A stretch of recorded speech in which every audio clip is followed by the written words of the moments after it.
Hey guys, my name is Kelvin. Welcome to my channel. If you're new here, I am a developer from London. Been in the industry for 10 years due to my career as a RICS chartered surveyor and a project manager. The aim of this video is to show you guys all that happens behind the scenes so you can really understand what it takes to be a property investor. My channel is about documenting the highs and lows of property investing from an honest perspective, so hopefully it inspires you to go off and do the same for yourself. If you're new here, you may have seen a previous video where I took my viewers through a tour of my recent and latest HMO property investment. This property took 12 months to complete and required a lot of perseverance. However, now that I've got the keys, I thought it'd be a good idea to bring you guys along the journey week by week until we complete. Okay, so let's get into it. So I got the keys, I drove up to Manchester, because I'm from London by the way. When I got to Manchester, I realized this agent has done so much for me. I went to a local Tesco and got her a nice bottle of bubbly and a box of chocolates that she can share amongst the office, just as a simple token of my appreciation. What I hope to do is once the build is finished, I'll invite her and her team back to the property just to show her what we have done to the asset that they sold. I then went to the property to kind of take it all in. Bearing in mind, I've been literally arguing and back and forth about this project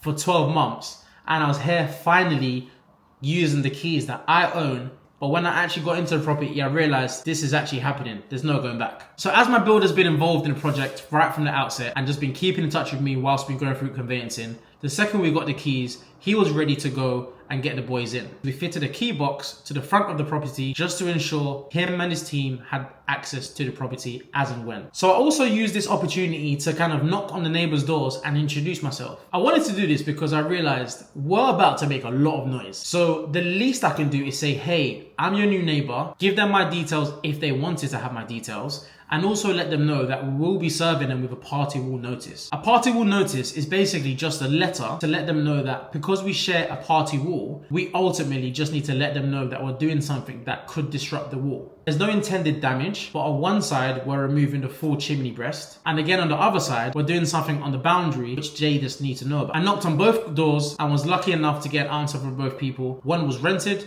and the other side was a couple that owned it. They were ready and fine with me sending the notice through the post. So it came to Thursday now and the builders were off on their way. The first thing they had to do was a complete rip out of the property. So this just involves ripping out every single thing in the property that we don't need. I'm talking carpets, I'm talking wooden floor, I'm talking plaster, curtains, whatever's in the property, kitchen units, doors, we want it gone. Once the rip out was done, we realized that the property was fitted with lead pipework. So in the past, lead was widely used from everything from plumbing to electrics. It was actually the Romans that first used lead pipework, but we now know with more research that plastic pipes are the best way to distribute water from the mains to your property. As a result, the government have banned the use of lead in many products, and it has been used in water pipes since 1970. We've understood that if it gets in your drinking water, it can be really harmful. Those most at risk are children under the age of 6 and women that are pregnant. Anyway, through my experience as a building surveyor, it's something I was able to spot and move forward for. So what are the next steps? So if you come across a situation where you're not sure and you think you may have lead pipework, the first step is to contact your local authority or check on the website if they have a lead replacement scheme. If they do have a lead replacement scheme, you'll be in charge of changing the connection, i.e. removing the lead from the stop valve up until the boundary. Once you've done that, the local authority should then replace the lead from the edge of your boundary up until the water main. In this instance, my local authority, I was even lucky that they are giving out grants. So they give you £500 towards the work. That can either be added to your bill or you're just sent a check in the post for £500. When you are managing a project or doing any sort of refurbishment, it's so important to have a contingency. A contingency is an extra pot of cash that you have outside of the construction value just in the event of something going wrong. This example is an additional cost. It's something we did not know about, so therefore needs to come from an extra pot. Another thing that we got done in the first week was me sending out the party wall agreement. So as I mentioned, the party wall agreement is just a letter to say we're doing some work that may affect the party wall. As the property was rented, it's really important that I'm actually addressing the owner of the property because the tenants actually don't have no right to say I can do work or I can't do work because they don't own the asset. So once I got the names from Land Registry, I was then able to send a letter to both owners explaining what was happening. A quick tip here, make sure you're providing a prepaid envelope so they can put the signed copy back into the letter and send it back to you. Obviously, it goes without saying, when you're sending off letters in the post, you want to send them via recorded delivery. That way you're able to track and make sure it's arrived. Obviously, make sure you put your number on the letter.